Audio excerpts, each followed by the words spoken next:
नोएडा के किसान लगातार धरने पर बैठे हुए हैं। इसी कड़ी में मंगलवार को किसान महापड़ाव के 50वें दिन बड़ी संख्या में लोग एकत्रित होकर धरना स्थल पर पहुंचे, प्राधिकरण के विरुद्ध जोरदार प्रदर्शन किया।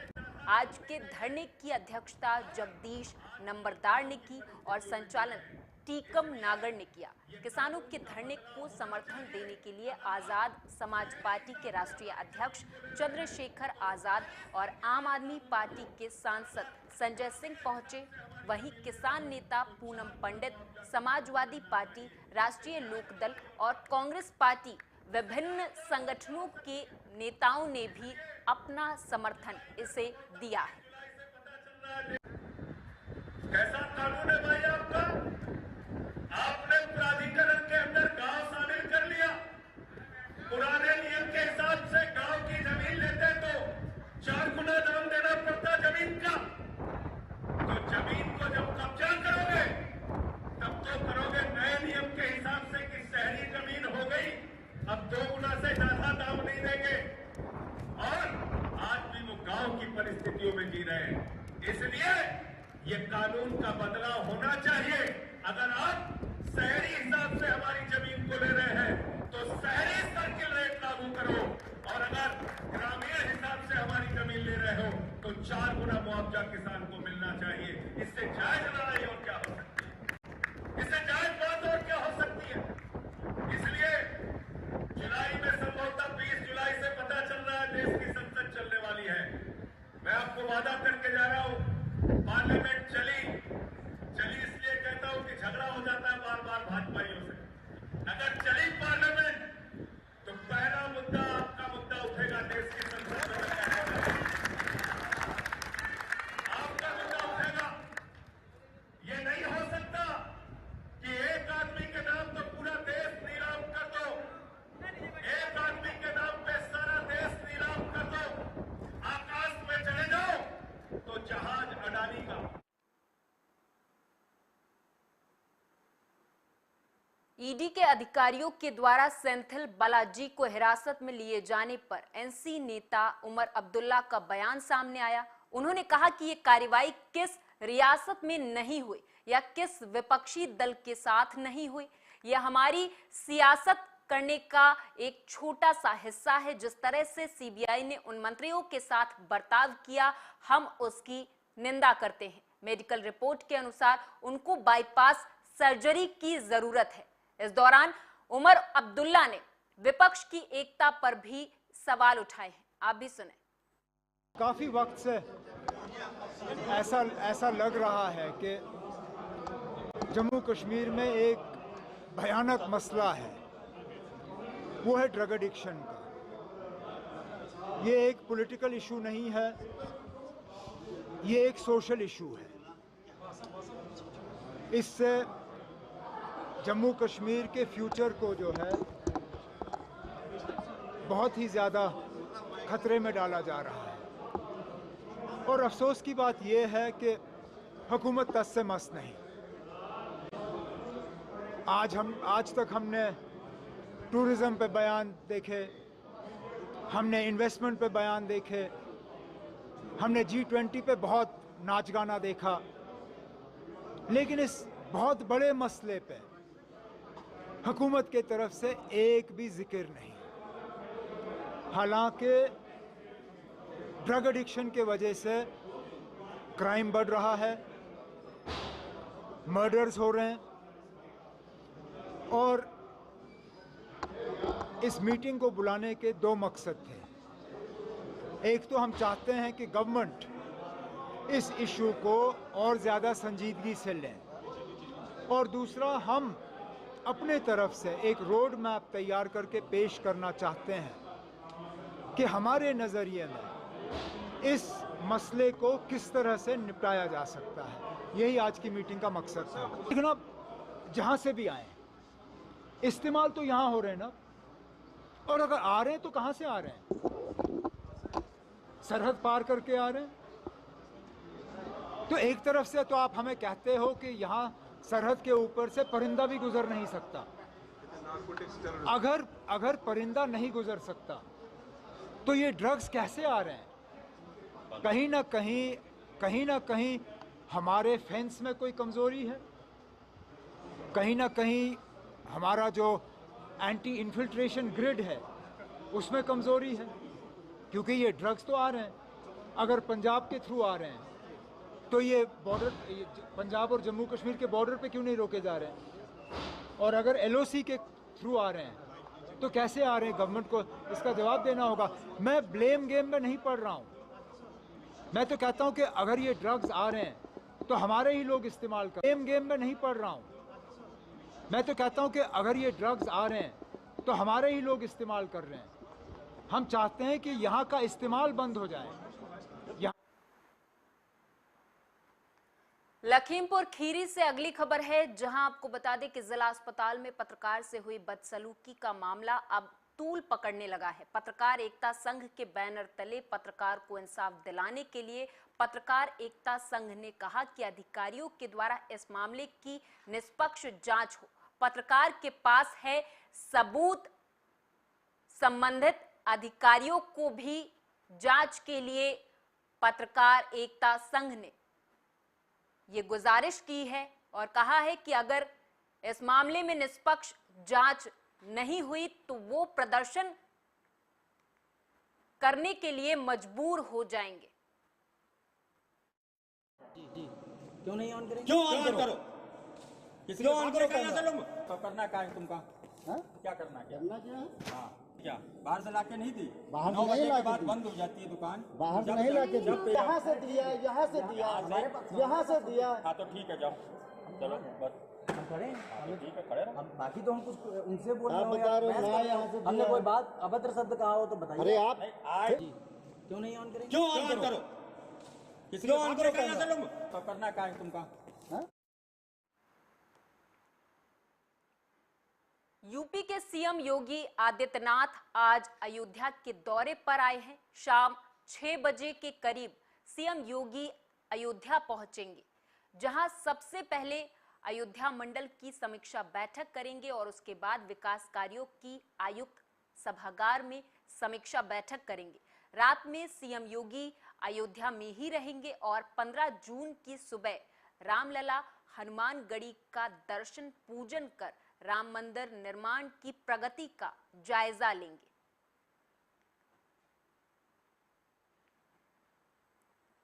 प्रदेश सरकार की मंत्री और जनपद प्रभारी मंत्री प्रतिभा शुक्ला ने रायबरेली के हाई स्कूल और इंटरमीडिएट के मेधावी छात्र छात्राओं को सम्मानित किया। कलेक्ट्रेट स्थित बचत भवन सभागार में हाई स्कूल और इंटरमीडिएट के 21 छात्र छात्राओं को 1 लाख रुपए नगद और टैबलेट देकर उन्हें सम्मानित किया गया। कार्यक्रम के दौरान मुख्यमंत्री के द्वारा संबोधन का लाइव प्रसारण भी किया गया, जिसको सुनने के लिए मेधावी छात्र छात्राओं के अलावा जिलाधिकारी माला श्रीवास्तव, पुलिस अधीक्षक आलोक प्रियदर्शी सहित पूरा प्रशासनिक अमला मौजूद रहा। सम्मान पाए छात्र छात्राओं ने कहा कि प्रदेश सरकार के द्वारा इस योजना से उन लोगों का मनोबल बढ़ा है और उन्हें आगे पढ़ाई करने में मदद भी मिलेगी। सर मैं हाई स्कूल की स्कॉलर हूँ।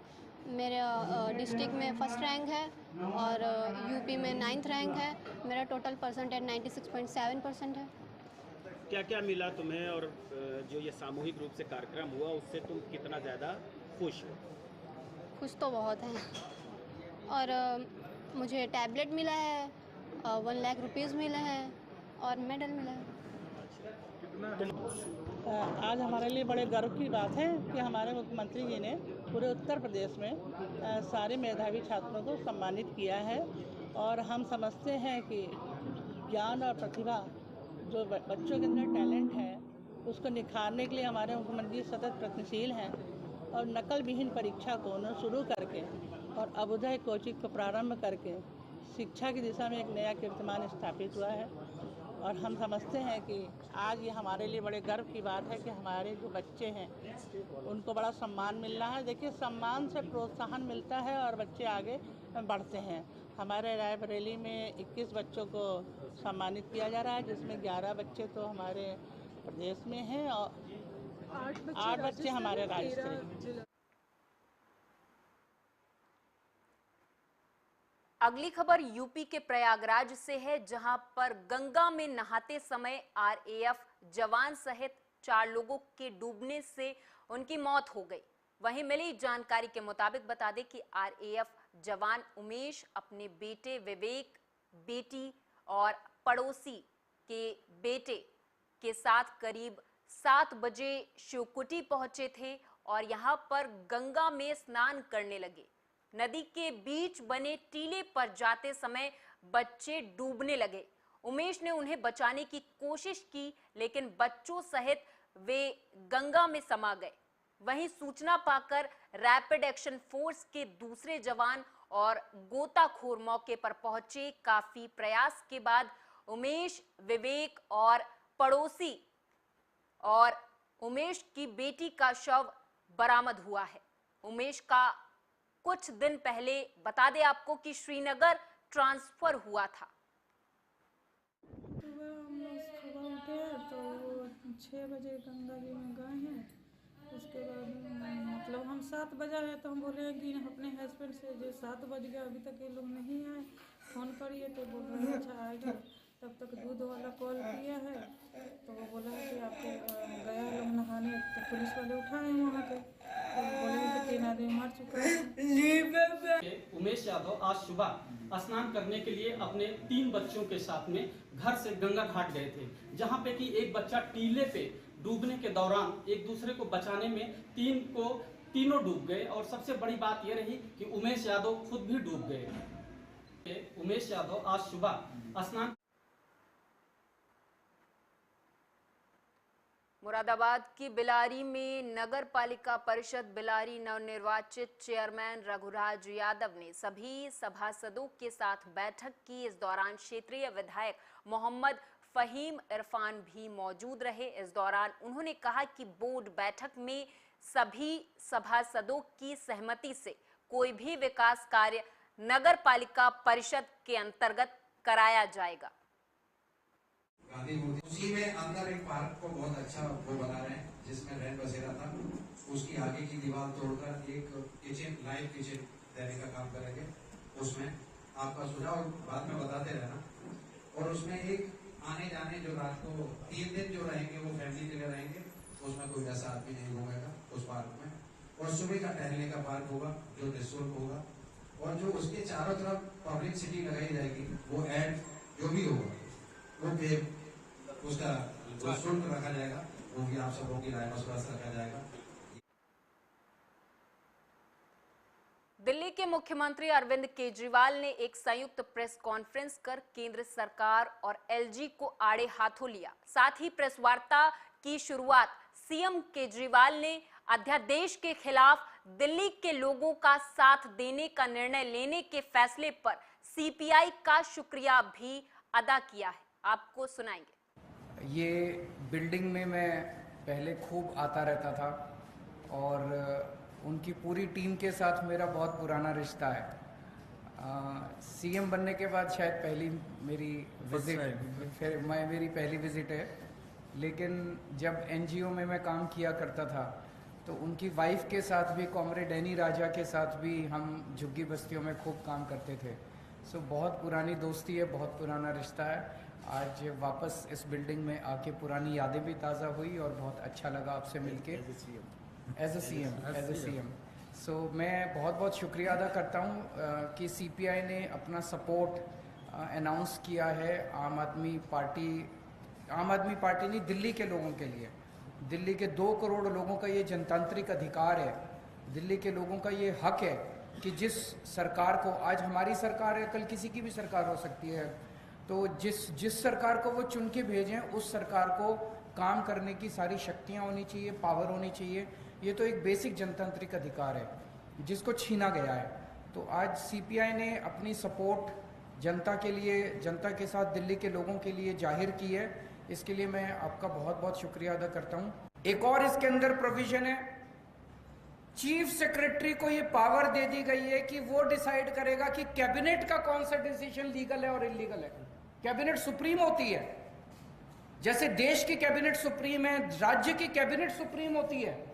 अब इसके अंदर ये पावर दे दी गई है, चीफ सेक्रेटरी तय करेगा कि कैबिनेट ने अगर कोई निर्णय लिया तो चीफ सेक्रेटरी डिसाइड करेगा कि वो निर्णय लीगल है कि इलीगल है।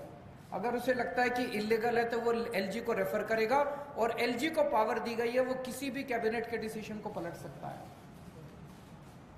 आज तक भारत के इतिहास में, दुनिया के इतिहास में ऐसा कभी नहीं हुआ कि ब्यूरोक्रेसी को, मंत्री के ऊपर सेक्रेटरी को बिठा दिया और कैबिनेट के ऊपर चीफ सेक्रेटरी को बिठा दिया। ये आज तक कभी नहीं हुआ। दूसरा, इसको जितना मैं स्टडी कर रहा हूं, मैं ये देख रहा हूं कि ये अगर कोई किसी को ये लगे कि ये दिल्ली हाफ स्टेट है इसलिए दिल्ली के लिए ऑर्डिनेंस आया है, ऐसा नहीं है। ये इस किस्म का ऑर्डिनेंस राजस्थान के लिए भी आ सकता है, for all the subjects in the concurrent list. ये पंजाब के लिए भी आ सकता है, हरियाणा के लिए भी आ सकता है, तमिलनाडु के लिए भी आ सकता है, केरला के लिए भी आ सकता है। कोई भी फुल स्टेट की सरकार ये ना समझे कि ये दिल्ली का मामला है। दिल्ली से तो इन्होंने शुरुआत की है, दिल्ली एक प्रयोग है। अगर दिल्ली के में इसको नहीं रोका गया तो कल जहां जहां नॉन बीजेपी सरकारें बनेंगी वहां वहां उन स्टेट्स के लिए ऐसा ऑर्डिनेंस आएगा। मुझसे लिखवा लीजिए आप। तो सबको मिलके, पूरे देश के 140 करोड़ लोगों को मिलके, सभी पार्टियों को मिलके इसका विरोध कर। अगली खबर लखीमपुर खीरी से है, जहां पर बताते चले कि महिला सुरक्षा की बात करने वाली जाबाज मैलानी थाने की पुलिस का महिला को बाल से पकड़कर घसीटने का वीडियो वायरल हुआ है। इस वायरल वीडियो के बाद आक्रोशित भीड़ ने हालांकि पुलिस पर पथराव कर दिया, लेकिन ये वीडियो जो वायरल हो रहा है जिसमें मैलानी थाने के पुलिस एक महिला को बाल से घसीटते हुए दिखाई दे रही है। इस पर समाजवादी पार्टी ने ट्वीट कर पुलिस पर और यूपी प्रशासन पर सवाल उठाए हैं। ये घटना थाना मैलानी के अंदर आने वाले ग्राम कन्हैयापुर की है, जो थाने से लगभग 2.5 किलोमीटर दूरी पर ये गाँव है। यहाँ पर 2 पक्षों के अंदर झगड़ा हो रहा था, मारपीट हो रही थी। सूचना थाने को मिली तो SHO मैलानी में फोर्स के महिला कमांडेंट के क्षेत्र गांव में गई और गांव में जाकर देखा तो गांव आपस में लड़ रहे थे। थाना प्रभारी साहब ने समझाने की कोशिश किया, लेकिन वो क्योंकि झगड़ा उतारू थे, उन्होंने पुलिस के साथ बदतमीजी करनी शुरू कर दी। इस पर पुलिस ने फिर भी समझाने की कोशिश किया। कुछ महिलाएं पुलिस पर मारपीट के उतारू थी, तो महिला पुलिस ने उनको समझाने की कोशिश किया और उनको पकड़कर थाने में लाने के लिए गाड़ी बढ़ाने का प्रयास किया, लेकिन महिलाओं ने सबने उसका बदतमीजी किया। इस संदर्भ में कुछ लोगों को गिरफ्तार किया गया है और मुकदमा संज्ञान में लेकर कार्रवाई की जा रही है। और छिंदवाड़ा तहसील में पटवारी को 5000 की रिश्वत लेते हुए लोकायुक्त की टीम ने गिरफ्तार कर लिया है। सुशील सराठे 5000 की रिश्वत लेते हुए लोकायुक्त पुलिस की पकड़ में आए हैं। लोकायुक्त पुलिस के दल प्रभारी निरीक्षक स्वप्निल दास ने बताया कि आवेदक अनिल, जो कि सरेआम जमीन नामांतर में सुधार करने के एवज में 5000 रुपए की रिश्वत की मांग उनसे की गई थी, जिसकी शिकायत आवेदक अनिल ने लोकायुक्त विभाग जबलपुर से की थी, जिसके बाद इस मामले में कार्रवाई करते हुए पटवारी को लोकायुक्त ने 5000 की रिश्वत लेते हुए रंगे हाथों गिरफ्तार किया है। दिनांक 8/6/2023 को प्रार्थी अनिल सरेआम, जो कि ग्राम राजा को जिला छिंदवाड़ा का निवासी है, उसने लोकायुक्त कार्यालय जबलपुर आकर लिखित में आवेदन किया कि उनकी संयुक्त खाते की ज़मीन है जिसका सीमांकन होना है, और उस संबंध में उसके द्वारा आवेदन किया गया है। उक्त कार्य के लिए जब वो राजा को पटवारी जो पदस्थ है, पटवारी का नाम है सुशील सराठे, से मिला तो उक्त कार्य के लिए सुशील सराठे के द्वारा 5000 रुपये रिश्वत की डिमांड की गई, जो विधिवत लोकायुक्त के द्वारा रिकॉर्डिंग कराई गई। रिकॉर्डिंग कराने में स्पष्ट डिमांड आने के बाद आज दिनांक को आरोपी को रिश्वत देते हुए 5000 रुपये लेते हुए रंगे हाथों पकड़ा गया। दिनांक 8/6/2023 को प्रार्थी अनिल सरेआम, जो कि ग्राम राजा को जिला छिंदवाड़ा का निवासी है, उसने लोकायुक्त कार्यालय जबलपुर आकर लिखित में आवेदन किया कि उनकी संयुक्त खाते की ज़मीन है जिसका सीमांकन होना है, और उस संबंध में उसके द्वारा आवेदन किया गया है।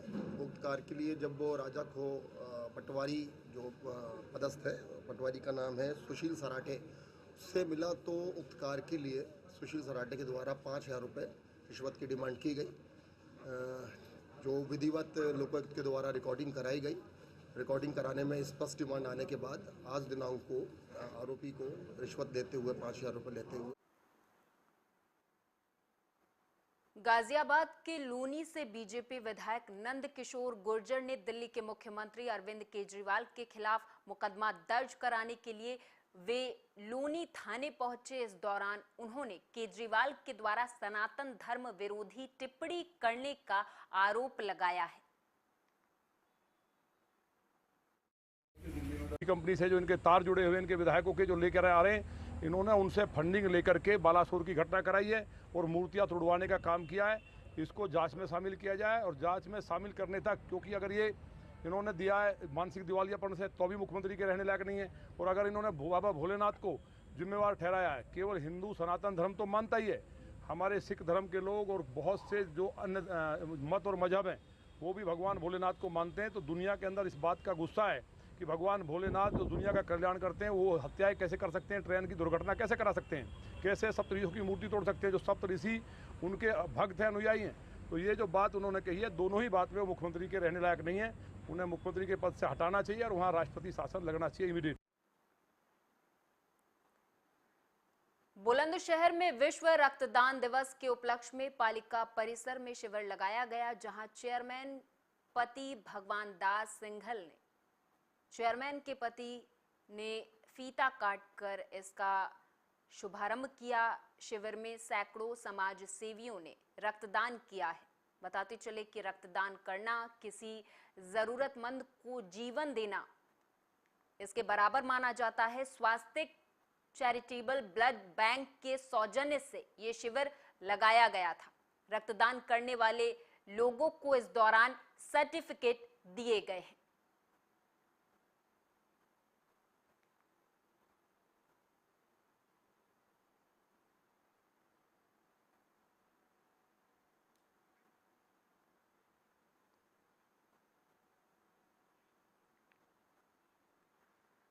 जहां एक तरफ मोदी सरकार के 9 साल पूरे होने पर बीजेपी के दिग्गज जनता के बीच जाकर सरकार के कामों और उपलब्धियों को गिना रहे, वहीं अब कांग्रेस आंकड़ों के साथ अखाड़े में आ गई है और पिछले 9 सालों में पीएम मोदी के कार्यकाल का रिपोर्ट कार्ड पेश किया है। और कांग्रेस के राष्ट्रीय सचिव विनीत पूनिया और कांग्रेस नेता अमिताभ दुबे ने प्रेस कॉन्फ्रेंस कर कहा कि मोदी सरकार के 9 साल के कार्यकाल में मोदी सरकार की नीतियां ऐसी हैं जिसमें बिल्कुल डिफॉल्टर्स को बढ़ावा दिया जा रहा है। आप भी सुने।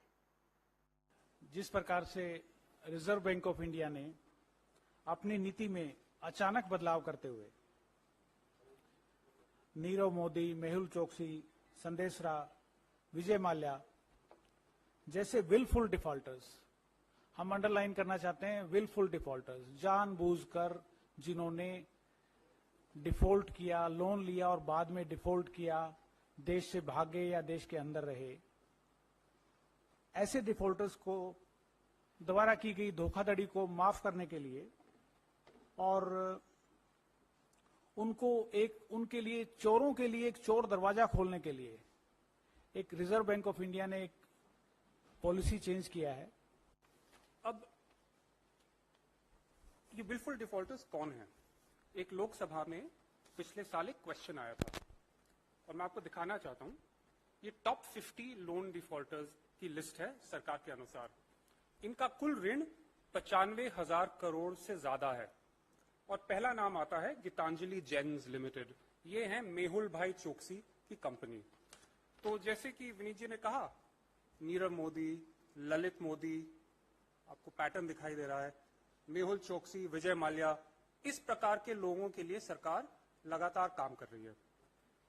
अब हम जानना चाहते हैं कि 2 साल पहले आरबीआई की पॉलिसी में स्पष्ट था, लिखा हुआ था कि विलफुल डिफॉल्टर्स और फ्रॉडस्टर्स को शेयर बाजार में जाने की अनुमति नहीं मिलेगी और फ्रेश लोन्स लेने की अनुमति नहीं मिलेगी। अब सरकार ने ये नीति बदल दी है और इनको खुली छूट मिली है फ्रेश लोन्स लेने के लिए। जो पॉलिसी है आरबीआई की पॉलिसी, उसमें साफ लिखा है कि after a 12-month cooling period these defaulters and fraudsters will be permitted. कि आपको पता है मोदी सरकार ने हमेशा बड़े बिजनेस पूंजीपतियों के प्रति पक्षपात करती रही है। इसका सबसे बड़ा उदाहरण अडानी ग्रुप है, जिसे लेकर हम अडानी है कौन सीरीज के माध्यम से प्रधानमंत्री मोदी से अनेक सवाल पूछे, 100 सवाल पूछे, अभी तक उनका कोई जवाब नहीं आया है। लेकिन जैसे विनीत जी ने आपको अभी बताया, एक RBI reserve bank of India की एक नई पॉलिसी आई है और उससे पता चला है हमें कि जानबूझकर ऋण न चुकाने वालों और धोखाधड़ी करने वालों यानी कि विलफुल डिफॉल्टर्स एंड फ्रॉडस्टर्स को एक मुक्ति का रास्ता दिखाया जा रहा है, उनको क्लीन चिट दिलाने का प्रयास किया जा रहा है। 8 जून 2023 को आरबीआई ने एक framework for compromise settlements and technical right offs के तहत निर्देश जारी किए। 9 साल में मोदी जी के कार्यकाल में एनपीए 365% बढ़ा है। 10 लाख करोड़ रुपए की राशि बट्टे खाते में डाली गई। टू बी प्रिसाइज 10,09,510 करोड़ रुपए की राशि बट्टे खाते में डाली गई, जिसमें से केवल 13% कर्ज वसूली हुई। खास बात यह है कि जानबूझकर ऋण चुकता नहीं करने के मामले जो यूपीए सरकार के समय में 23,000 करोड़ थे, वो आज 2